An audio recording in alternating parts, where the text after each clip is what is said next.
Hello friends, நம்ம இந்த வீடியோவில் பார்க்க போகிறது ஏப்ரல் 1 முதல் அமலுக்கு வரும் புதிய டிடிஎஸ் விதிகளை பற்றி தான் இந்த வீடியோவில் பார்க்க போகிறோம். இதனால் சீனியர் சிட்டிசன்களுக்கு பெரிய ஜாக்பாட் காத்திருக்கு. அது என்னன்னு தான் இந்த வீடியோவில் பார்க்க போகிறோம். வீடியோவை இறுதி வரைக்கும் ஸ்கிப் பண்ணாமல் பாருங்கள். வீடியோ பார்க்குறதுக்கு முன்னாடி நீங்கள் இந்த சேனலும் சப்ஸ்கிரைப் பண்ணலாம்னா கீழே இருக்கிற ரெட் கலர் சப்ஸ்கிரைப் பண்ணி கிளிக் பண்ணிக்கோங்க. கூடவே பக்கத்தில் இருக்கிற பெல் ஐக்கானை கிளிக் பண்ணிக்கோங்க. அப்போ தான் நாங்கள் போடக்கூடிய பயனுள்ள வீடியோக்களை நீங்கள் மிஸ் பண்ணாமல் பார்க்கலாம். வாங்க வீடியோக்குள்ளே போகலாம். மத்திய நிதியமைச்சர் நிர்மலா சீதாராமன் பிப்ரவரி 1 அன்று தாக்கல் செய்த பட்ஜெட்டில் டிடிஎஸ் வரம்பு குறித்து முக்கிய அறிவிப்பை வெளியிட்டிருந்தார். அறிவிப்பின்படி இந்த விதிகள் ஏப்ரல் 1 முதல் அமலுக்கு வருகின்றன. புதிய டிடிஎஸ் விதிகளின்படி தொடர் வைப்புத் தொகை, அதாவது ஆர்டி மற்றும் நிலையான வைப்புத் தொகை எஃப்டி முதலீடுகளுக்கு பெரிய நிவாரணம் கிடைக்கும் என அவர் தெரிவித்தார். இதில் சீனியர் சிட்டிசன்களுக்கு பிக்சட் டெபாசிட் திட்டங்கள் மூலம் கிடைக்கும் வருமானத்திற்கு இரட்டை விலக்குகள் கிடைக்க உள்ளன. மூத்த குடிமக்களைப் போலவே சாதாரண பொதுமக்கள் முதலீட்டாளர்களுக்கு வரி விலக்கில் சில வரம்புகள் உயர்ந்துள்ளது. அதன்படி ஏப்ரல் 1, 2025 முதல் மூத்த குடிமக்கள் பிக்சட் டெபாசிட் மற்றும் தொடர் வைப்பு நிதிகள் மூலம் கிடைக்கும் வருமானத்திற்கு ரூபாய் 1,00,000 வரை வரி விதிக்கப்படாது. அதற்கு மேல் தாண்டினால் மட்டுமே டிடிஎஸ் கழிக்கப்படும்.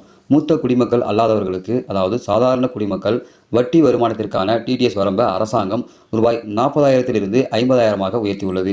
இது ஏப்ரல் 2025 முதல் அமலுக்கு வருது. இந்த நடவடிக்கை வைப்புத் தொகையாளர்கள் மீதான வரி சுமையை குறைப்பதை நோக்கமாக கொண்டுள்ளது. குறிப்பாக எஃப்டி வட்டியை முதன்மை வருமான ஆதாரமாக நம்பியிருப்பவர்களுக்கு இது ஒரு நல்ல செய்தியாகும். வருமான வரித்துறையின் திட்டத்துக்கான விதிகளின்படி மொத்த வருடாந்திர வட்டி தொகை ரூபாய் 50,000 தாண்டினால் வங்கி டிடிஎஸ்ஐ கழிக்கப்படும். இருப்பினும் ஒரு சாதாரண குடிமக்கள் தனது வட்டி வருமானத்தை 50,000 வரம்புக்குள் வைத்திருந்தால் எவ்வித டிடிஎஸ்ஐயும் கழிக்கப்படாது. அதேபோல லாட்டரிகள், குறுக்கெழுத்து புதிர்கள் மற்றும் குதிரை பந்தயங்களில் கிடைக்கும் லாபம் தொடர்பான டிடிஎஸ் விதிகளை அரசாங்கம் எளிமைப்படுத்தியுள்ளது.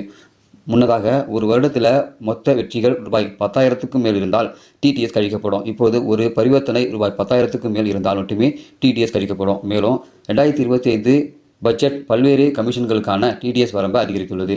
இது காப்பீட்டு முகவர்கள் மற்றும் தரகர்களுக்கு நிவாரணம் அளிக்கிறது.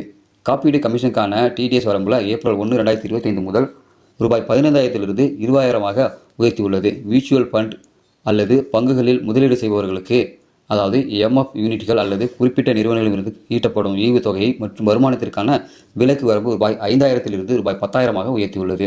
ஸோ இந்த அறிவிப்பானது சீனியர் சிட்டிசன்களுக்கு மிகுந்த பயனுள்ள ஒரு அறிவிப்பாக இருக்குன்னு நினைக்கிறேன். இந்த அறிவிப்பு சம்பந்தமான உங்களுடைய கருத்துக்களை இந்த வீடியோ கீழே கமெண்ட்ல தெரியப்படுத்துங்க.